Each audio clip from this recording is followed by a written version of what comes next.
I am Ethan. I am 29 years old, and exactly 12 years ago, my parents packed up our entire house, loaded their lives into a moving truck, and moved 2 states away without saying a single word to me. They did this while I was working a minimum wage evening shift at a local grocery store. When I came home, they left me an empty, echoing living room and a single yellow post-it note stuck to the kitchen counter that read, "You'll figure it out," while I was freezing in a rented, concrete storage unit, eating out of a jar of generic peanut butter just to survive my senior year of high school. They were telling the rest of our extended family that I had stolen their life savings and run away. They smeared my name at every Thanksgiving dinner, every family reunion, and every neighborhood block party, portraying themselves as the heartbroken, suffering victims of a delinquent, ungrateful son. But there is one thing they did not know. They did not know I would keep the single piece of evidence that proved they committed a massive financial crime against me. A crime involving a massive college fund and inheritance left behind by my late grandmother. And now, after seeing my face on the cover of a prominent business magazine, they are begging to be part of the empire they actively tried to destroy. Before I tell you exactly how I dismantled their lies in front of half the city and brought them to their knees, hit that like button if you believe karma always collects its debts. And do not forget to let me know where you are watching from in the comments below. Now, let's go back to the day my childhood abruptly and violently ended. I remember the exact sound my key made turning in the front door lock that afternoon. It was a bleak Tuesday in late November. I was 17 years old, wearing a stiff polyester uniform that smelled permanently of floor wax, bleached floors, and rotting produce from the grocery store where I worked after school. I was exhausted. My feet ached in my cheap sneakers, and all I wanted was to grab a hot pocket from the freezer and crash on the sofa. I pushed the front door open, expecting the usual chaotic sounds of my household. I expected to hear my mother's daytime talk shows blaring from the television. I expected to hear my older brother, Oliver, shouting at his video games in the den. I expected my father to yell at me to take out the trash the second I walked through the door. Instead, there was nothing, just a hollow, echoing silence that makes the hair on the back of your neck stand up. It was the kind of heavy, suffocating quiet that immediately tells your brain something is terribly wrong. I walked into the living room. The floral couch was gone. The heavy oak coffee table was gone. The television, the rugs, the framed family photos on the mantel. Everything was gone. The only things left were the pale dust outlines on the hardwood floor where the furniture used to sit. Panic began to claw at my throat. I ran down the hallway to my parents' master bedroom. Empty. The closet doors were wide open, stripped of every hanger, every piece of clothing, every shoebox. I ran to Oliver's room. Empty. Even his posters had been peeled off the walls, leaving behind little squares of torn drywall. I felt my chest tighten. My lungs suddenly refused to pull in air. I stumbled backward into the kitchen, my work boots squeaking on the linoleum, trying to make sense of an impossible situation. Was it a robbery? But robbers do not take family photo albums and old winter coats. And that was when I saw it. Sitting alone on the bare kitchen island was a single bright yellow square of paper. I walked over to it, my hands shaking uncontrollably. It was my mother's distinct, looping handwriting in blue ink. For words that would be burned into my retinas for the rest of my life. "You'll figure it out." I did not scream. I did not cry right away. My teenage brain simply could not process the absolute, calculated cruelty of it. I slowly slid down the kitchen cabinets until I was sitting on the freezing floor. As the sun went down and the house grew completely dark and freezing cold, the horrific reality settled into my bones. My family had not just left. They had meticulously planned their escape. They had quietly boxed up their lives, hired a moving truck, coordinated their schedules, and driven away, all while I was bagging groceries for minimum wage. They had looked me in the eye that morning, knowing they would never see me again, and they said absolutely nothing. Fast forward 12 years. The freezing kitchen floor is a distant memory. I am standing in a massive corner office on the 40th floor of a luxury commercial real estate building in downtown Chicago. I am the CEO and founder of a tech consulting firm that I built entirely from scratch with my own two hands. I have a salary that would make my old high school guidance counselor choke on his coffee. I have a robust 401k, a beautiful penthouse apartment, and a life that is secure, ordered, and peaceful. I fought through hell to get here, and I finally felt safe. Then the tranquility shattered. My custom-built computer chimed. An email notification popped up in the bottom right corner of my monitor. The sender's name made my blood run instantly cold. Susan. My mother. For a long moment, I just stared at the name. My heart hammered against my ribs, echoing the panic of that 17-year-old boy. I took a deep breath, clicked the mouse, and opened the message. It was incredibly brief, entirely devoid of any warmth or remorse. Ethan, we saw the feature article about your company in the Business Journal. We are so incredibly proud of the man you have become. You are still our son, and family belongs together. Let's put the past behind us and meet. I read it 3 times. There was no apology for abandoning a minor. There was no explanation for the 12 years of absolute, deafening silence. There was no inquiry about how I survived, if I went hungry, or if I even graduated high school. Just a casual, entitled invitation, written as if we had simply lost touch over a busy summer vacation. They saw my success. They saw the valuation of my company. They thought they could just waltz back into the empire I bled to build and claim their seat at the table. They said they wanted to reconnect, but I knew exactly why they were suddenly reaching out right now. And that is when the storm truly began. To truly understand the absolute audacity of that email, you need to understand what happened in the weeks and months after they left that yellow note. 3 days after I found the empty house, the landlord showed up. When he found out my parents had broken the lease, stopped paying rent, and skipped town, he did not offer me sympathy. He gave me exactly 48 hours to vacate the property, or he would call the police and have me arrested for trespassing. I had no legal rights. I was a minor. I packed what little clothes they had left me, mostly threadbare t-shirts and worn-out jeans, into 3 black plastic garbage bags. I walked out of my childhood home and never looked back. For the first week, I couch-surfed. I rotated between the homes of a few high school friends, but you can only sleep on someone's floor for so long before their parents start asking uncomfortable questions. When I ran out of friends who were willing to hide me, I took my very last grocery store paycheck and rented a windowless, concrete storage unit on the industrial edge of town. That became my home. The winter hit hard that year.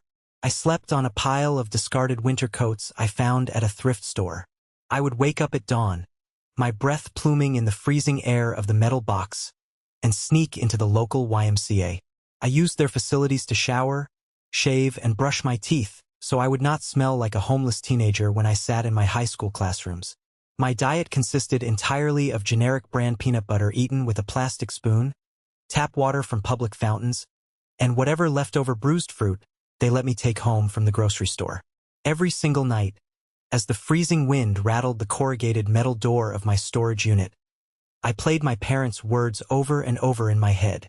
My father used to look at me across the dinner table, his eyes full of contempt, and call me a useless burden.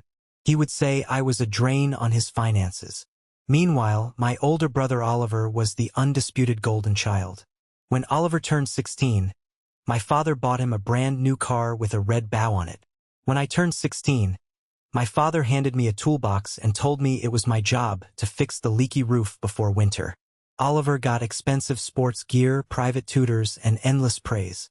I was the one expected to scrub the floors, mow the lawn, and keep my mouth shut.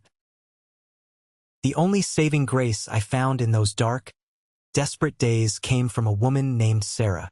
Sarah owned a small, 24-hour diner a few blocks away from my storage facility. I used to go in there late at night just to sit in a warm booth, order a 50-cent black coffee, and do my homework under the fluorescent lights. I tried to be invisible, but one freezing Tuesday night, Sarah noticed I was violently shivering. She noticed how my clothes hung off my malnourished frame. She did not ask invasive questions. She did not call child services. She simply walked over to my booth, took my coffee cup away, and set down a massive, steaming plate of roasted turkey, mashed potatoes, and thick brown gravy. She slid a job application across the table, tapped it with her pen, and told me to show up for the dishwashing shift the next day after school. She paid me under the table in cash so I could eat. Sarah gave me dignity when my own blood relatives threw me away like garbage. She was the mother I actually needed. She saved my life.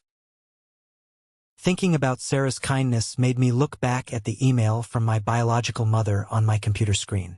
A wave of disgust washed over me. I moved my mouse and deleted the email. I sent it straight to the trash bin.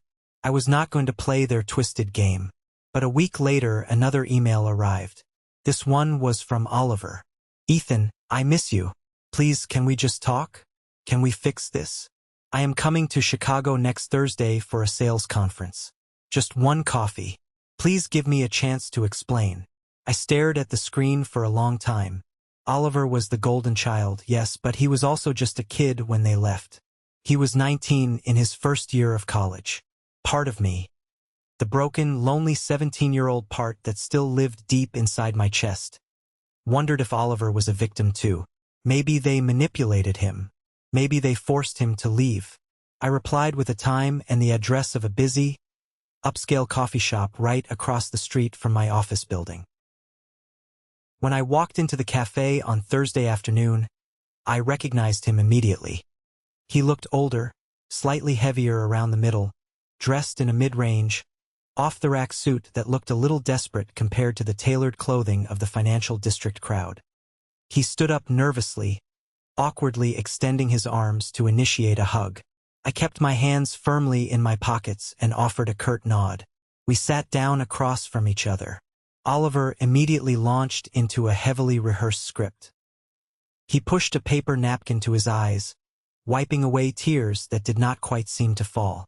"Ethan, I am so incredibly sorry," Oliver said, his voice cracking. "I was just a stupid kid. Mom and Dad told me you wanted to stay behind. They told me you had a solid plan to live with a friend's family so you could finish your senior year at your own high school. I did not know you were out on the streets. I swear to you on my life, Ethan, I did not know they left you with nothing." I sat perfectly still. I watched his face, analyzing every micro-expression. I let the silence stretch out, making him squirm uncomfortably in his leather chair. 12 years, Oliver," I finally said, my voice completely flat and devoid of emotion. "In 12 long years, you never once picked up a phone. You never once sent a letter to my old high school. You never once tried to find out if I was dead or alive." Oliver leaned forward, lowering his voice, looking around as if someone might overhear us. "That is not true. I swear, Ethan. I thought about you every single day. I worried about you constantly. I even found your LinkedIn profile about 5 years ago. I saw that you were living in Chicago and starting your own consulting business. I was so proud of you, man. I really was."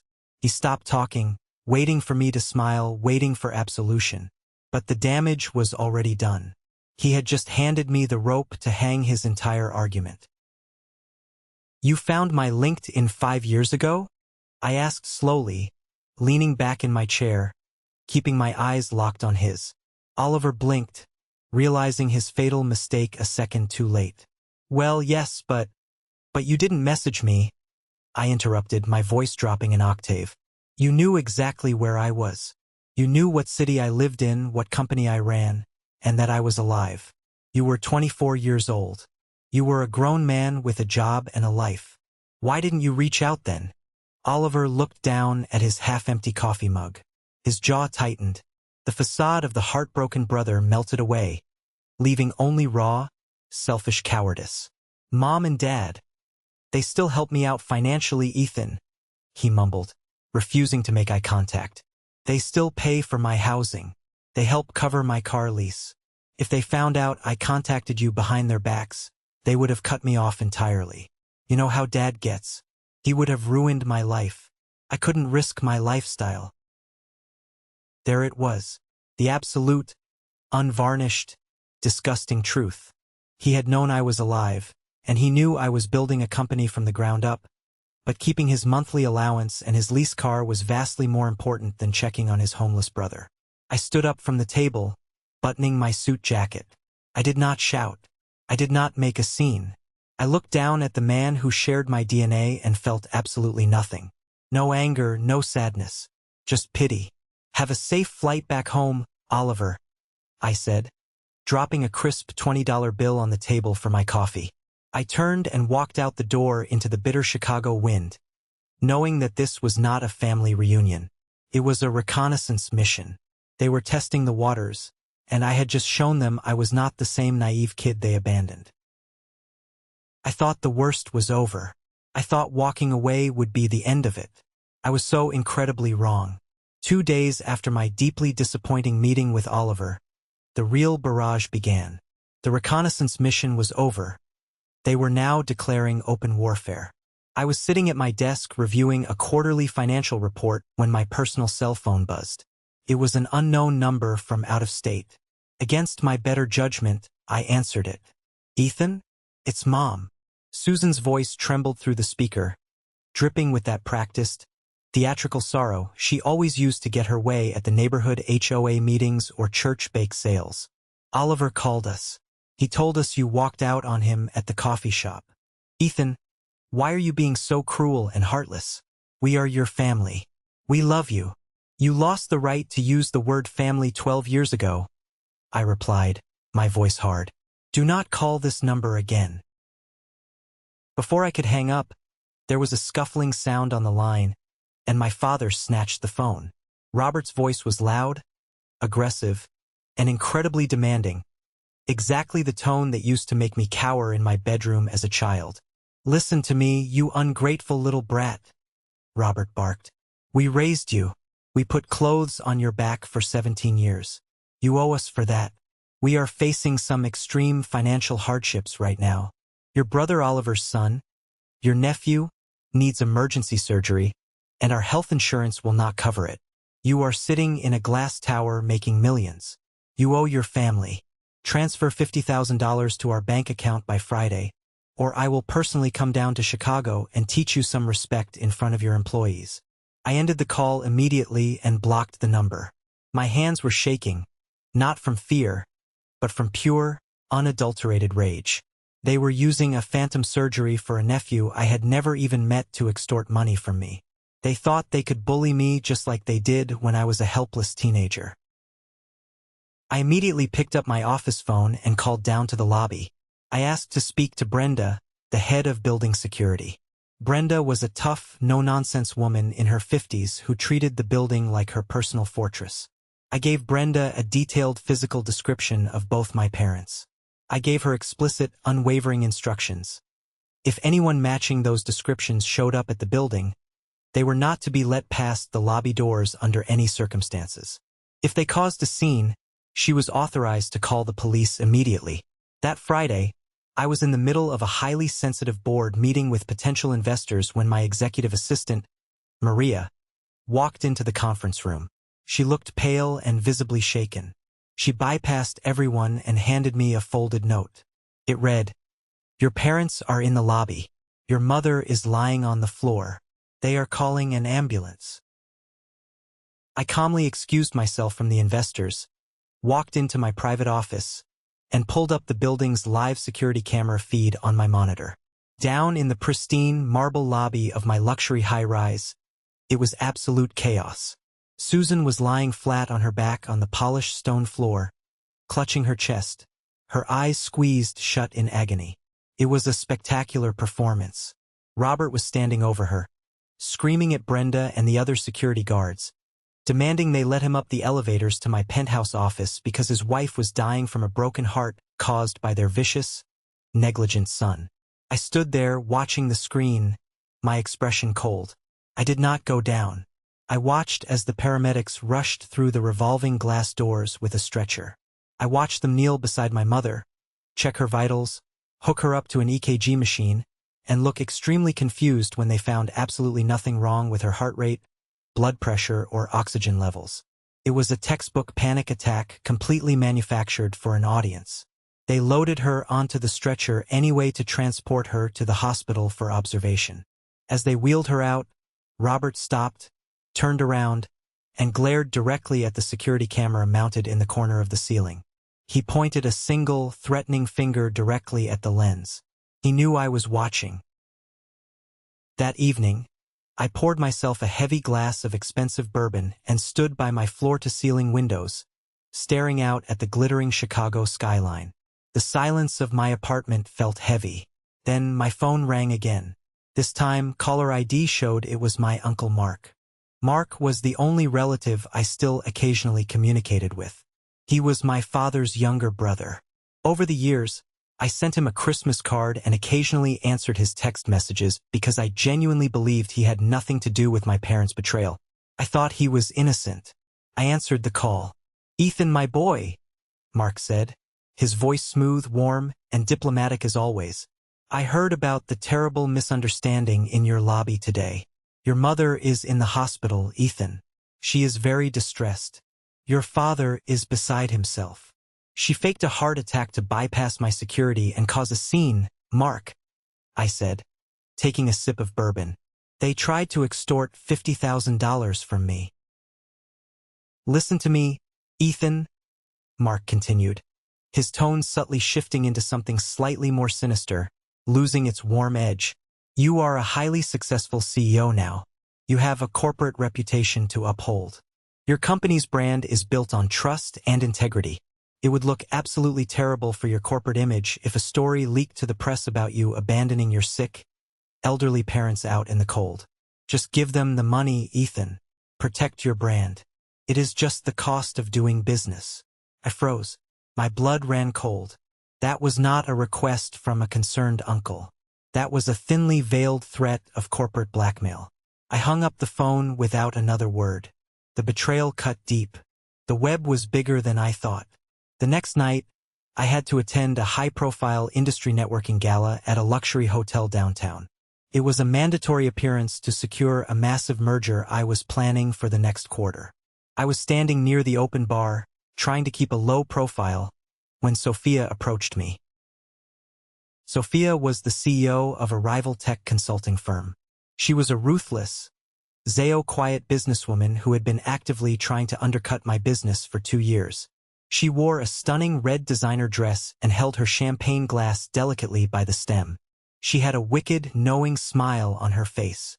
"Ethan, darling," she purred, stepping into my personal space. "You look tense. I was having the most fascinating conversation the other day. Some people from out of state reached out to me. They had some very interesting, very tragic stories about your unethical family values. Stories about how you treat the people who raised you." She took a slow sip of her champagne, her eyes locking onto mine. "It would be an absolute shame if those heartbreaking stories made it to the trade publications right before your big merger next quarter. Investors hate scandals, don't they?" The pieces violently slammed into place. My parents had not just shown up randomly to throw a tantrum. They had meticulously researched my industry. They had identified my biggest competitors. They were actively conspiring with Sophia to orchestrate a massive smear campaign. They were going to destroy my livelihood, my reputation, and everything I had built if I did not pay their ransom. They were trying to hold my entire life hostage. I did not say a word to Sophia. I simply turned around, walked straight out of the gala, handed my valet ticket to the attendant, and got into my Porsche. I locked the doors, connected my phone to the Bluetooth, and dialed my lawyer, David. David was a shark. He wore tailored suits, worked 80-hour weeks, and was the kind of attorney who genuinely enjoyed dismantling people in court for sport. "David," I said, gripping the leather steering wheel until my knuckles ached, "I need you to run a full background check, an asset search, and a complete financial history on my parents, Robert and Susan. Pull every public record, every tax lien, every real estate transaction, every bank loan from the last 15 years. Leave no stone unturned. They are trying to extort me." "Consider it done, Ethan," David replied, the excitement evident in his voice. "I will tear their lives down to the studs." I was ready for a brutal, drawn-out war. But the very next morning, a completely unexpected visitor arrived at my front door. carrying a dark secret that would change the trajectory of my entire life. I opened the heavy mahogany door to my penthouse apartment, expecting to see a courier delivering legal documents from David. Instead, I found a young woman standing in the hallway, looking utterly exhausted and terrified. She had dark bags under her eyes, her hair was disheveled, and she was holding a sleeping toddler tightly against her chest.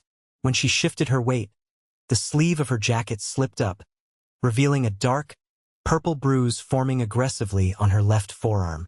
"Ethan?" she asked softly, her voice barely above a whisper. "I am Chloe. I am Oliver's wife. This is your nephew, Leo." I was stunned, but I immediately stepped aside and ushered her inside. I locked the door behind her, directed her to the soft velvet sofa in my living room, and brought her a glass of cold water. Chloe looked around my expansive apartment, taking in the floor-to-ceiling windows and the modern art on the walls, her eyes wide with a mixture of awe and absolute desperation. She took a trembling sip of water before looking back at me. "Oliver does not know I am here," she said, her hands shaking so badly the ice clinked against the glass. "I had to come. I drove straight here from the suburbs. I couldn't carry this burden anymore. Your parents, Ethan, they are monsters."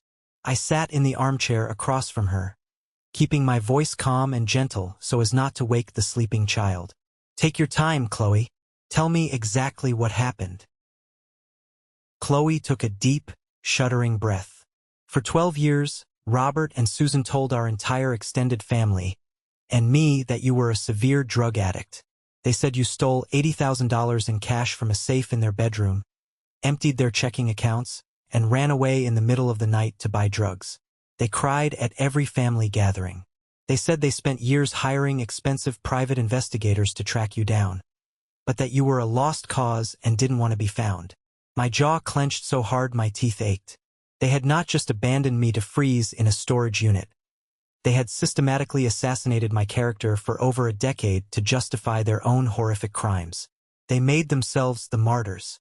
A few weeks ago, when they saw that Feature magazine article about your consulting company, they went completely crazy, Chloe continued, wiping a tear from her cheek. "They realized you had real money. They told Oliver they were going to go to Chicago and get what you owed them. Yesterday, when I found out they went to your office building and your mother faked a medical emergency in the lobby, I couldn't take it anymore. I confronted them in my own kitchen. I told Robert the First was going to call you, tell you the truth about their lies, and apologize on behalf of the family." Chloe subconsciously reached over and touched the dark bruise on her arm. She squeezed her eyes shut. "Robert grabbed me. He squeezed my arm so hard I thought the bone would snap, and he threw me against the kitchen counter. He leaned in and told me that if I ruined their payday, he would make sure Oliver filed for divorce immediately. He said they would hire the best lawyers and take full custody of Leo, and I would never see my son again. When Oliver just stood there and said nothing to defend me, I packed a bag, grabbed my son, and drove straight here. I looked down at the sleeping toddler. My nephew, the innocent boy they used as a pawn to try and extort $50,000 for a fake surgery. A cold, absolute, terrifying fury settled deep into my chest. This was no longer just about me. This was no longer about a 17-year-old boy who was left behind. They were actively terrorizing a mother, physically assaulting a woman, and threatening a child. "You are safe here, Chloe," I said, my voice vibrating with absolute certainty. "They will never touch you or Leo again. I promise you that on my life." While Chloe and Leo slept safely in my secure guest room, my phone rang. It was Detective Hayes from the Chicago Police Department. "Mr. Ethan, we are responding to a reported break-in at your brother Oliver's residence in the suburbs. The place was completely ransacked. Drawers emptied, files destroyed. Oliver claims it was a random burglary, but several neighbors reported seeing a vehicle perfectly matching your father's car speeding away from the scene. They had broken into their own son's house to steal documents, passports, and personal items to intimidate Oliver and Chloe into staying quiet. I gave Detective Hayes my address and told him to immediately send an officer to my apartment to take Chloe's official statement regarding the physical assault and domestic violence. I was going to build a fortress around her. An hour later, my lawyer, David, walked into my apartment. He didn't bother greeting me. He walked straight into the kitchen and threw a thick, heavy manila folder onto the marble island. I pulled their financial records, just like you asked, David said, a predatory, victorious grin spreading across his face. You were right to be suspicious. Ethan, your parents didn't flee the state 12 years ago because they were broke or facing bankruptcy. They fled because they were hiding a massive, undeniable felony. I opened the folder. Inside were dozens of copies of bank statements from a high-yield trust account. When your grandmother passed away, she left a substantial college fund specifically in your name. Because you were a minor, your parents were the legal custodians of that account, David explained, aggressively pointing to a highlighted line of numbers on the paper. 2 months before they abandoned you, they forged legal documents and liquidated the entire account. Exactly $80,000. They used it to pay off illegal gambling debts your father had racked up, and used the rest to buy an investment property out of state under a shell corporation. Then, they vanished before you turned 18 and could legally demand an audit of the funds. I stared at the paperwork. The black ink on the page validated every ounce of suffering, every freezing night, every hunger pang I had endured. They had not just left me to starve. They had systematically stolen my future to fund their own reckless delusions, and then painted me to the world as the thief to cover their tracks. But that is not even the best part, David said, tapping a second document with a freshly manicured finger. Look at the notary signature on the withdrawal forms. I looked closely. The signature was sloppy, but entirely recognizable. It belonged to Uncle Mark. He had facilitated the entire fraud. He was the one who authorized the illegal transfer. That is why he called me, trying to force me to pay them off. He was protecting himself. I looked up at David, the cold, calculating reality settling in. I had the weapon. I had the irrefutable proof. And I knew exactly where and when I was going to use it. David, I said, my voice dangerously calm, devoid of any hesitation. Next Thursday is the annual charity gala for the Children's Foundation. Victor, the CEO of my biggest client, is hosting it.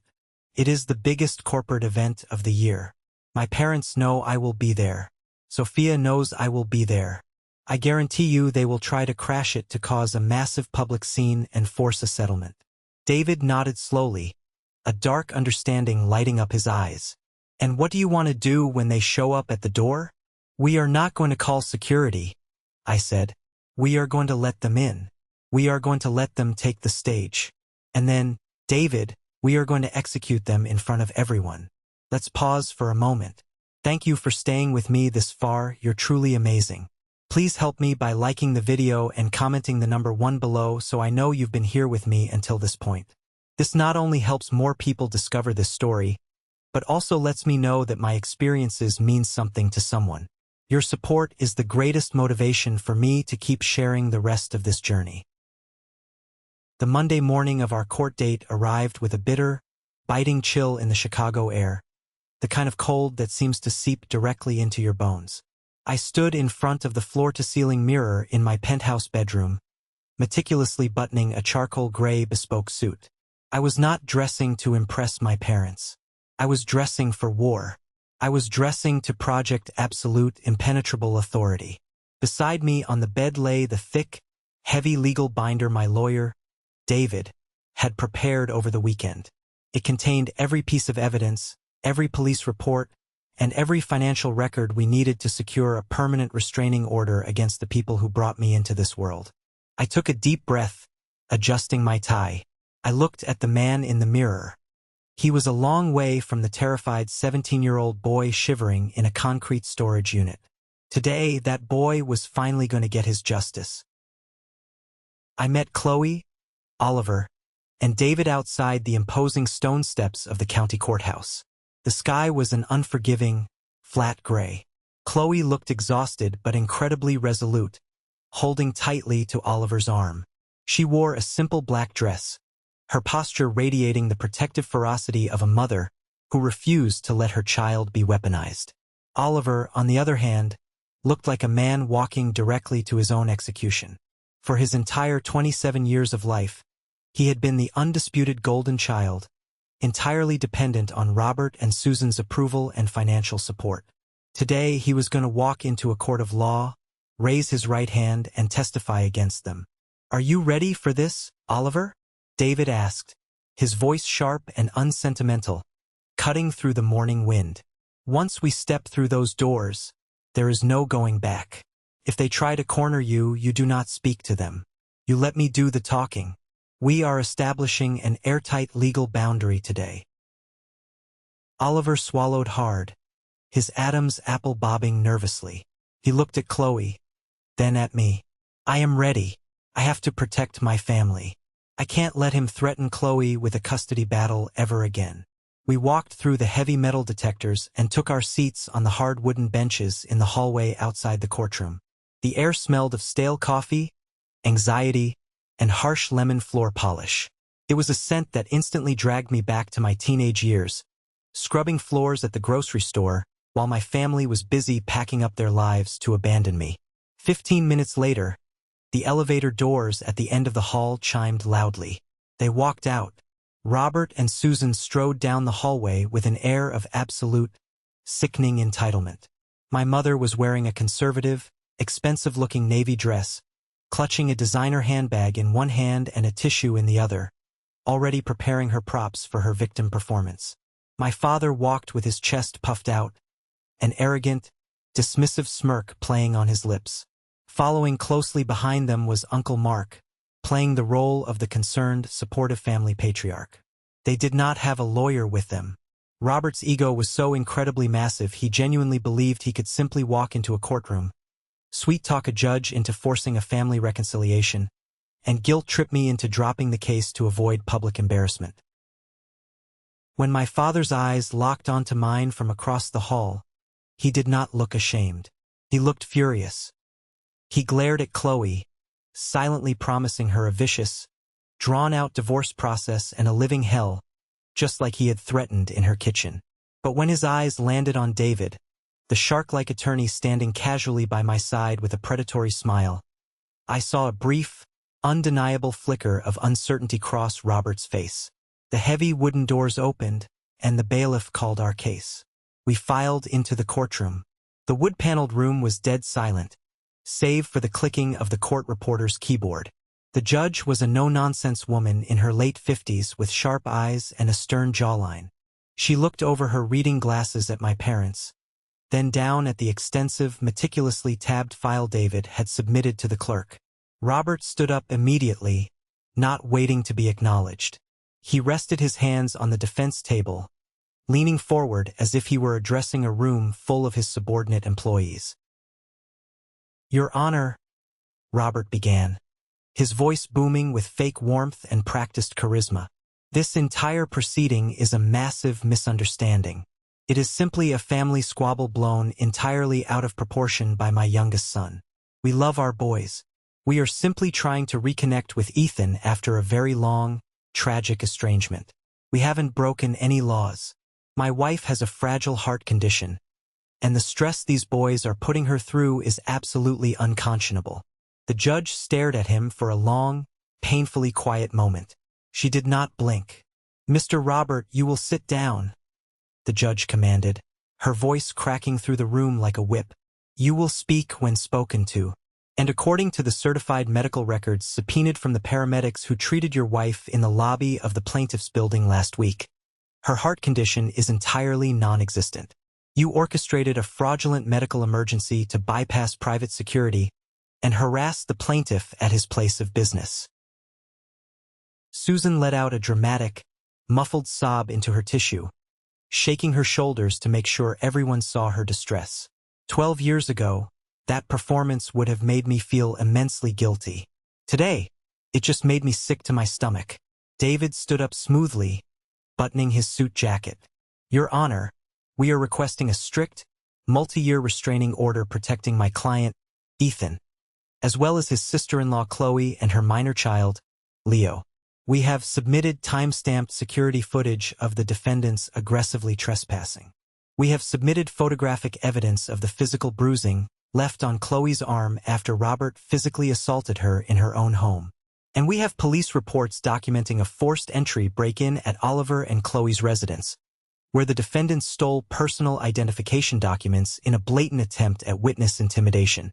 The judge turned her piercing gaze to Oliver, who was sitting rigidly next to Chloe. "Sir, you are the biological son of the defendants. Are you testifying under oath that you feel your wife and child are in physical danger from your own parents?" Oliver stood up. His hands were shaking so violently, he had to grip the edge of the heavy wooden table to steady his body. He looked across the aisle at the people who had raised him. Robert was staring daggers at him, his face twisted in silent rage, silently mouthing the word, "Don't." Susan was holding her breath, waiting for the golden child to protect them like he always did. "Yes, Your Honor," Oliver said. His voice cracked on the first syllable, but then he took a deep breath, and he found his strength. "They broke into my home. My father physically assaulted my wife because she threatened to expose their lies to my brother. They have used money, guilt, and fear to control me my entire life. I am terrified of what they will do next to my son." The silence in the courtroom was absolute and deafening. The golden child had just completely shattered the illusion. The perfect family facade was broken forever. The judge didn't need to hear another word. She looked at Robert and Susan with pure disgust. She picked up her wooden gavel and slammed it down with a sharp, final crack. Based on the overwhelming evidence of harassment, the documented physical assault, and the pattern of extreme intimidation, I am granting a full 3-year restraining order, the judge declared. "Robert and Susan, you are to remain 500 feet away from Ethan, Oliver, Chloe, and the minor child at all times. You are prohibited from contacting them directly, electronically, or through any third parties.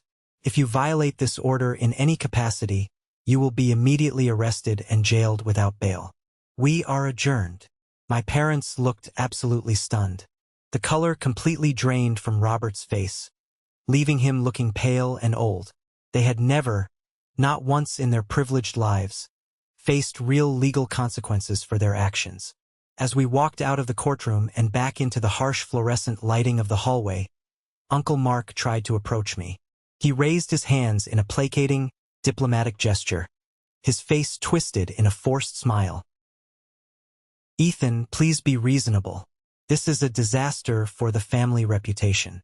You don't want this on the public record?" "Mark," David interrupted, stepping cleanly and aggressively between us. "If you take one single step toward my client, I will personally call the bailiff and have you arrested right here in this hallway for violating the third-party contact clause of the order we just secured. Back off." Mark went pale, swallowed hard, and scurried back to stand behind my parents. We had won the battle. We had the legal protection. But as I watched my father glare at me from down the hall, his eyes burning with humiliated rage, I knew the war was far from over. Restraining orders are just pieces of paper to narcissists who believe the rules of society do not apply to them. I knew my father's massive ego could not handle being publicly humiliated and legally bound by the son he viewed as garbage. I knew he was going to retaliate, and I knew exactly how he was going to do it. Thursday night was the annual charity gala for the Children's Foundation. It was the most prestigious, exclusive corporate event of the year in Chicago. Every major CEO, real estate developer, and tech mogul in the Midwest would be there, including Victor, the billionaire CEO of my firm's largest client account. Victor had been a mentor to me for years, practically the surrogate father I never had. My parents knew all about the gala because it had been heavily publicized in the business journals. Sophia, my bitter corporate rival, also knew I would be there. I had a gut feeling, a cold, unwavering certainty in my bones, that Sophia had reached out to my parents immediately after the court ruling. I knew they were plotting to crash the event. They thought if they ambushed me in front of the wealthiest, most powerful people in the city, if they screamed about how ungrateful and cruel I was to my poor, sick mother, I would fold under the pressure. They thought I would write them a massive check just to make the public embarrassment stop and protect my corporate salary and business reputation. They thought they were walking into my worst nightmare. But in reality, they were walking blindly into a meticulously designed trap. I sat in my penthouse living room with David late that Wednesday night, finalizing the plan over a glass of bourbon. We had the manila folder. We had the certified bank records. We had the irrefutable, undeniable proof of the felony they committed 12 years ago. "Are you absolutely sure you want to do this, Ethan?" David asked, sipping his drink, his eyes scanning the documents. "If we execute this publicly, it is going to be explosive. The press will cover it. Your personal life, the abandonment, everything will be front-page news. It will be messy. I have spent 12 years hiding from the shame they forced onto me," I said, staring out at the glittering city lights, feeling a profound sense of calm wash over me. "They stole my grandmother's college fund. They stole my inheritance. They left me in a freezing storage unit to starve. And now they are trying to destroy the empire I built. I am not hiding anymore, David. Tomorrow night we open the doors, and we let them dig their own graves." The trap was fully set. The bait was laid out. The blinding arrogance of my parents was going to be their ultimate undoing. The grand ballroom of the Ritz-Carlton was a breathtaking sea of crystal chandeliers, bespoke tuxedos, and designer evening gowns. The air smelled of expensive champagne, roasted truffles, and the intoxicating, heavy scent of raw financial power. A string quartet played softly in the corner, providing an elegant backdrop to the quiet murmurs of corporate titans negotiating deals worth millions. I stood near the main stage, wearing a perfectly tailored black tuxedo, holding a glass of sparkling water. To my right stood Victor, the billionaire CEO, a man whose mere presence commanded the absolute respect of the entire room. To my left stood David, holding a sleek black leather briefcase close to his side. "You have had a phenomenal year, Ethan," Victor said, clapping a heavy, fatherly hand on my shoulder. "That massive promotion you secured for your executive team last quarter, the aggressive new real estate acquisitions your firm managed. You are building a real legacy here in Chicago. Your grandmother would be incredibly proud of the man you have become." "Thank you, Victor," I replied calmly, though my heart was beating a slow, steady, powerful rhythm of anticipation against my ribs. But building a lasting legacy requires cleaning out the rot first. Victor gave me a curious, analytical look, his brow furrowing slightly. But before he could ask what I meant by that, the heavy, ornate mahogany doors at the back of the grand ballroom violently burst open, crashing loudly against the walls. The low hum of elegant conversation instantly died. The string quartet screeched to a halt. Hundreds of heads turned toward the entrance in absolute shock. Standing in the doorway, looking entirely out of place and utterly desperate in their cheap, off-the-rack formal wear, were Robert and Susan. Flanking them was Uncle Mark, looking incredibly nervous and sweating profusely. And standing slightly behind them was Sophia, my corporate rival, wearing a stunning emerald gown and a smug, triumphant smile. Sophia had clearly used her VIP access and corporate influence to bypass the hotel security detail and smuggle my parents into the private event. Robert did not waste a single second. He spotted me standing near the stage and immediately began marching through the crowd of elite guests, shouting at the top of his lungs, completely destroying the decorum of the evening. "There he is," Robert bellowed, his face turning a dangerous, mottled shade of purple. "The great CEO, the self-made man. Look at him, ladies and gentlemen. Look at him living in absolute luxury, while the mother who gave him life is facing eviction. He is a fraud. He is a cruel, ungrateful, vicious son who abandoned his family when we needed him most." Susan immediately began her theatrical weeping, collapsing slightly against Uncle Mark's shoulder, burying her face in her hands, ensuring every wealthy investor in the room saw her tears. The elite guests stepped back, murmuring in shock and disgust, forming a wide, empty circle around the front of the stage. Sophia stood near the back of the crowd, pulling out her smartphone, clearly intending to record my public humiliation to leak to the trade press the next morning. Victor stepped forward, his eyes narrowing with furious authority. He reached into his jacket pocket. "Security, remove these people from my event immediately." "No, Victor," I said, my voice cutting through the heavy tension like a steel blade. I placed my hand gently over his to stop him. "Let him speak." The security guards hesitated, hovering uncertainly at the edges of the circle. Robert, emboldened by my apparent surrender and assuming I was terrified of a public scene, stepped right up to the edge of the stage. He pointed a trembling, furious finger directly at my face. "You think you are better than us because you have money in the bank?" Robert spat, the venom in his voice echoing in the silent ballroom. "You owe us your life. We fed you, we clothed you, we raised you for 17 years. And when we hit a little financial trouble, you turn your back on us. You file a bogus restraining order against your own sick mother? You are human garbage, Ethan. If these prestigious people knew the real you, they would never do business with your firm again. Now, you are going to write us a check for $50,000 tonight to help your family, or I will stand here and tell every single person in this room exactly what a monster you are." He crossed his arms over his chest, breathing heavily, looking incredibly satisfied with his extortion attempt. He thought he had won.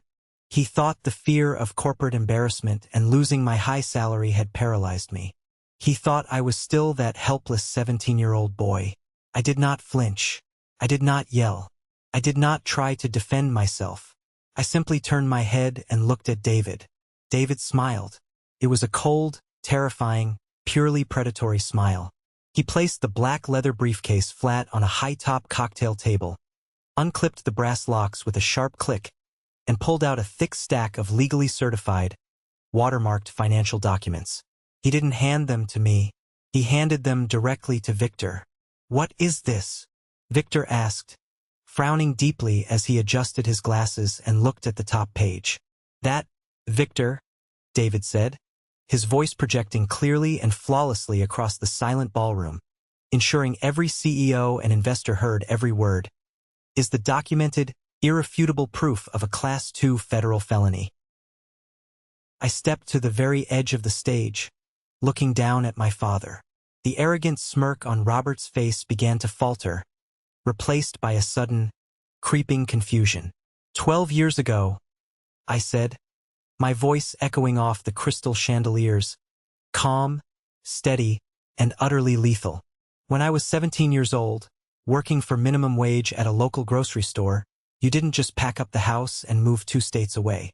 You didn't leave because you were facing bankruptcy or hard times." I pointed a steady finger at the documents in Victor's hands. "Shortly after my grandmother's funeral, she left a substantial inheritance and a massive college fund strictly in my name. Because I was a minor, you and Susan were the legal custodians of that trust. 2 months before you abandoned me in an empty house with a yellow post-it note telling me to figure it out, you forged legal documents and liquidated the entire account. Exactly $80,000 in cash." The entire ballroom drew a collective, horrified breath. "You stole your own son's future," I continued, my voice rising slightly, hammering the truth into him. "You stole it to pay off your illegal gambling debts and buy a commercial real estate property out of state. You left me to sleep in a freezing concrete storage unit and eat peanut butter out of the garbage while you bought a new house with my inheritance." Sophia's smug smile instantly vanished, replaced by sheer, unadulterated panic. She lowered her phone, realizing with absolute horror that she had just publicly aligned herself with felons in front of the most powerful people in the industry. "That's a lie," Robert screamed, but his voice cracked horribly. Sweat was pouring profusely down his forehead. "Those documents are fake. He's lying to save his reputation. They are certified bank records, subpoenaed directly from the Federal Reserve just yesterday." "Robert," David stated loudly, crossing his arms. "And the absolute best part? The notary signature authorizing the fraudulent transfer, the signature that proves the conspiracy, belongs to your brother, Mark." Uncle Mark let out a choked, desperate gasp. He stumbled backward, his face draining of all blood, and dropped his crystal champagne glass. It shattered on the marble floor, the sharp, violent sound echoing like a gunshot through the silent room. Mark knew the law. He knew the statute of limitations on federal bank fraud involving a minor had not expired. He knew he was going to federal prison. Susan completely stopped her fake crying. She dropped her tissue. She looked at Robert in absolute, unadulterated terror. The mask had completely slipped. The victim narrative they had spent 12 years perfecting was annihilated in 60 seconds. They were exposed, naked and defenseless in front of the entire world. Victor, having finished reading the final page of the document, looked up. His eyes, usually warm and mentor-like, were now black with absolute disgust and fury. He looked at Robert not as a human being but as a disease. "In my world," Victor said, his voice dropping to a low, dangerous rumble that commanded absolute, terrified silence. "We play hardball. We fight for market share. We are ruthless in business. But a man who steals his own child's college fund, a man who leaves his teenage son homeless to cover a gambling debt, that is not a man. That is a parasite. And I do not allow parasites in my ballroom." Victor snapped his fingers. The head of hotel security, accompanied by 3 uniformed Chicago police officers, pushed forcefully through the crowd. David had called them 30 minutes before my parents even arrived. "Officers," David said smoothly, pulling a folded piece of paper from his inner jacket pocket.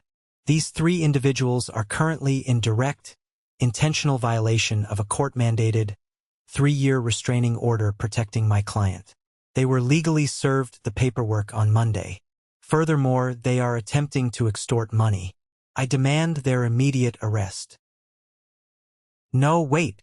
Ethan, please," Susan shrieked, her voice shrill and utterly desperate as a police officer firmly grabbed her arm, spun her around, and pulled her hands behind her back. "We're your parents. You can't do this.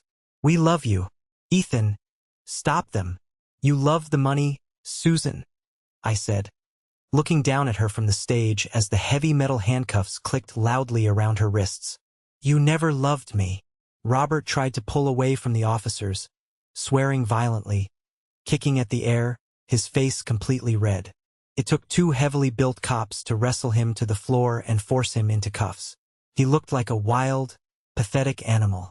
Uncle Mark didn't fight at all. He just held his hands out, weeping silently, knowing his comfortable life was completely ruined by his own greed. The elite crowd watched in stunned, breathless silence as my biological parents and my uncle were frog-marched out of the Ritz-Carlton ballroom in handcuffs, their cheap evening wear rumpled, their dignity entirely shredded. I turned my gaze to Sophia, who was trying to quietly and desperately slip out the side door. "Sophia," I called out. She froze instantly, her back stiffening. "I have already forwarded the security footage of you smuggling them in here to the ethics board of your parent company. Expect a massive lawsuit for corporate sabotage, harassment, and defamation on your desk by Monday morning." Sophia looked like she was going to be physically sick. She practically ran out the door, her career entirely over. I turned back to Victor. He handed the documents back to David, then looked at me with a profound, newfound respect. He picked up 2 fresh glasses of champagne from a passing waiter and handed one to me. "To taking out the trash," Victor said quietly. "To taking out the trash," I replied, clinking my crystal glass against his. I took a slow sip. Tasted like absolute, unparalleled freedom. The fallout from the charity gala was incredibly swift, utterly brutal, and entirely merciless. By Tuesday morning, the corporate world had completely devoured Sophia. Her parent company, absolutely terrified of the massive defamation and corporate sabotage lawsuit David had drafted over the weekend, immediately terminated her contract without a second thought. She was unceremoniously stripped of her CEO title, lost her golden parachute severance package, and was essentially blacklisted from the tech consulting industry anywhere in the Midwest. She packed up her office in a cardboard box and vanished. Uncle Mark's fate was even worse. He was facing severe federal charges for notary fraud, wire fraud, and financial conspiracy against a minor. Because he was a coward terrified of dying in a federal penitentiary, he immediately took a plea deal and flipped on my parents. He handed over every email, every text message, and every bank receipt detailing exactly how they had meticulously planned the theft of my inheritance 12 years ago. He provided the prosecution with the nail in my parents' coffin. Robert and Susan spent the entire weekend in the county jail for violating the restraining order, because they were now facing massive civil litigation for me to recoup the stolen $80,000, plus a decade of compound interest, legal fees, and punitive damages. Their bank accounts were instantly frozen. They couldn't post bail. They had to sit in a cold cell in their formal wear until Monday morning. When they were finally released on their own recognizance pending trial, they returned to their home state only to find an absolute nightmare waiting for them. The IRS, tipped off by David's aggressive forensic accounting, had audited their shell corporation and placed a massive tax lien on their investment real estate. The bank foreclosed on their primary residence. They lost the house. They lost their leased cars. They were forced to pack whatever they could carry into garbage bags, a poetic irony, and move into a crumbling, low-income apartment complex on the industrial outskirts of their town. They had spent 12 years pretending to be wealthy, heartbroken victims, and now they were simply broke, exposed criminals facing federal prison time. I didn't feel a single drop of pity for them. They were finally reaping the exact, devastating harvest they had sown. A week after the gala, I was sitting in my penthouse apartment. The fireplace was crackling, casting a warm orange glow over the hardwood floors. The doorbell rang. It was Oliver. He walked in looking entirely exhausted, carrying a heavy bottle of expensive whiskey in a paper bag. He took off his winter coat, draped it over a chair, and slumped onto my velvet sofa. I went to the kitchen, grabbed 2 heavy crystal glasses, and sat down across from him. He poured the amber liquid in silence, handing me a glass. Chloe filed the final paperwork for full custody today, just to establish a legal barrier to protect Leo from them, Oliver said, staring blankly into his glass. My parents called me yesterday from a prepaid burner phone. They were crying. They begged me to send them money for groceries. They told me I was their only hope, that they were going to starve. I took a slow sip of the whiskey. It burned pleasantly down my throat, grounding me in the present moment. And what did you say to them? Oliver looked up at me, his eyes red-rimmed and filled with a profound, lingering grief. I hung up. I didn't say a word. I blocked the number. I finally changed my phone plan so they can't track it. I cut the cord, Ethan. Completely. He leaned forward, resting his elbows on his knees, burying his face in his hands. He took a shuddering breath. Ethan, I am so deeply, incredibly sorry. For all of it. For being a coward when we were kids. For letting Dad bully me into submission. For finding your LinkedIn and being too terrified of losing my allowance and my comfortable salary to send you a simple message asking if you were alive. I sat in a warm dorm room eating pizza while you were sleeping in a freezing storage unit. I will never, ever forgive myself for that weakness. I looked at my older brother. For 12 long years, I had held onto a burning, toxic resentment toward him. I had viewed him as the golden child, the complicit partner in my suffering, the one who reaped the benefits of my stolen college fund. But seeing him now, a man desperately trying to break the heavy chains of decades of psychological abuse, a father terrified of repeating the cycle of manipulation with his own son, I realized something incredibly important. Oliver was a victim, too. Robert and Susan didn't just abuse me by neglecting me and stealing from me. They abused Oliver by weaponizing his comfort. They tied his survival to his total obedience. They made him a hostage in a gilded cage. He was weak, yes. He was cowardly, absolutely. But he was not evil. He was just a traumatized kid who had finally found the courage to break the cycle and protect his own child. Oliver, I said softly, setting my glass down on the heavy oak coffee table. He looked up, his face stained with tears. You were 15 when the psychological abuse really started. You were 19 when they left. You were a kid trying to survive a toxic, volatile household just like I was. You chose the path of least resistance because you were terrified of the consequences. I get it. I leaned forward, looking him directly and intensely in the eyes. I don't need you to live in guilt for the rest of your life. That doesn't serve either of us. I need you to be a good husband to Chloe.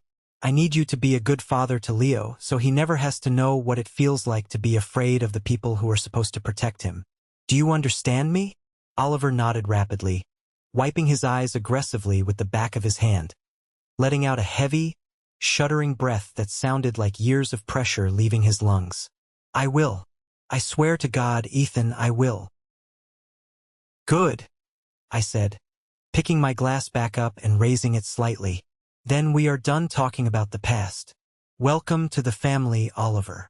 We sat there for hours, drinking whiskey as the snow began to fall outside the massive windows. We talked about his new job prospects, we talked about Leo's upcoming birthday, we talked about everything except the two people who had tried to destroy us. For the first time in my entire life, I actually had a brother. 6 months passed. The brutal, cold Chicago winter slowly melted into a bright, vibrant spring. The civil lawsuit against my parents was finalized. David relentlessly seized their remaining assets, recovering the $80,000 they stole from my college fund, plus significant interest. I didn't need the money. I had a massive salary and a thriving business. I donated every single penny of that recovered money to a local charity in Chicago that provides emergency housing and scholarships for homeless teenagers. It felt like the perfect, poetic closing of a deeply painful circle. I took the weapon they used to destroy my youth and used it to save someone else's. One Tuesday afternoon, David's office forwarded a piece of physical mail to my apartment. It was a standard, cheap white envelope. The return address was a P.O. box from the rundown, impoverished town my parents were now living in. I sat at my massive kitchen island, holding the envelope in my hands. A year ago, seeing my mother's handwriting would have triggered a severe panic attack. My chest would have tightened. My hands would have shaken. Today, my heart rate didn't even spike. I slid a butter knife under the flap and pulled out a single sheet of lined notebook paper. It was from Susan. Ethan, we have absolutely nothing left. Your father's health is failing, and we are struggling to survive every single day. I know you hate us. I know you will never speak to us again. But I need you to know that in the quiet moments, when the anger fades, I finally realize what we did. We were drowning in debt, and we made a horrific choice to sacrifice you to save ourselves. We failed as parents. We failed as human beings. We will not contact you again. I am sorry. There were no demands for money this time. There were no manipulative guilt trips about family obligations. There were no empty threats of lawsuits or public embarrassment. It was just the pathetic, hollow confession of a woman who had finally hit rock bottom and realized that the narrative she had spun for 12 years had entirely, permanently collapsed. I read the letter twice, analyzing every word. I didn't feel anger. I didn't feel sadness. I certainly didn't feel the urge to call her and offer forgiveness. Forgiveness is for people who are actively trying to repair the damage they caused, not for people who only apologize when they are entirely out of ammunition and options. What I felt was absolute, profound indifference. They were ghosts to me now. They were strangers I used to know in another lifetime, characters in a horror story I had already survived and closed the book on. I walked over to the kitchen trash can, tore the letter directly in half, and let the pieces fall in with the coffee grounds and eggshells. I washed my hands with warm water, dried them on a towel, and walked into my living room, where the real world was waiting for me. My apartment was a chaotic, beautiful explosion of color and noise. Helium balloons in bright primary colors were floating against the high ceiling. A massive banner reading, "Happy 4th Birthday, Leo," was strung across the floor-to-ceiling windows, framing the Chicago skyline. On the velvet sofa, Chloe was laughing, helping Leo unwrap a massive box of wooden building blocks. Oliver was in the kitchen, attempting to slice a massive chocolate dinosaur cake without making a mess, arguing playfully with Sarah, the diner owner who had saved my life 12 years ago, whom I had flown in first class specifically for the party. David, my ruthless, shark-like lawyer, was sitting in a corner armchair, surprisingly allowing Leo to stick a bright green dinosaur sticker directly onto the lapel of his expensive, custom-tailored suit. I stood in the hallway, leaning against the doorframe, just watching them. I thought about that freezing Tuesday afternoon 12 years ago. I thought about the empty, echoing house. I thought about the yellow post-it note sitting on the bear counter. You'll figure it out. They meant it as a harsh dismissal. They meant it as a cruel joke to a boy they assumed would fail, end up in jail, or worse. They threw me to the wolves, hoping the wolves would handle the problem so they could live comfortably on my stolen inheritance. But they were wrong. I did figure it out. I figured out how to survive on generic peanut butter and pure, unadulterated spite. I figured out how to build a corporate empire from absolute scratch. But more importantly, through all the pain and the betrayal, I figured out that blood does not make a family. Hitting the genetic lottery and sharing DNA with someone does not give them a lifelong, irrevocable license to abuse you, steal from you, and manipulate your emotions. Family is not a biological obligation you are forced to endure. Family is a choice. Family is the woman in a diner who feeds a starving teenager at 2 a.m. Family is the brother who finally finds the courage to stand up to his abusers and break the cycle of generational trauma. Family is the sister-in-law who risks everything, including her own safety, to bring you the truth. Family is the people who choose to sit in your living room and celebrate life with you, simply because they love you, without any conditions or hidden agendas. I walked into the living room. Leo saw me, dropped his blocks, and sprinted across the hardwood floor, his little feet slapping against the wood. "Uncle Ethan!" he yelled, crashing into my legs. I scooped him up, spinning him around in the air until he squealed with pure, unfiltered laughter. Chloe smiled at me from the couch, a warm, genuine smile of total peace and gratitude. Oliver walked over and handed me a massive slice of chocolate cake.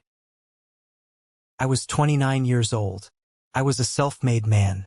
I had survived the absolute worst they could throw at me, and for the first time in my entire life, standing in a room full of noise, laughter, and love, I was exactly where I belonged. I was home. Let's pause for a moment. Thank you for staying with me this far. You're truly amazing. Please help me by liking the video and commenting the number 1 below so I know you've been here with me until this point. This not only helps more people discover this story, but also lets me know that my experiences mean something to someone. Have you ever faced something similar with your own family? Have you ever had to draw a hard line and cut off the people who were supposed to protect you? Share your story in the comments below, and don't forget to like and subscribe so you don't miss the next journey. Remember, you are not defined by the people who abandoned you. You are defined by the life you choose to build afterward. Stay strong.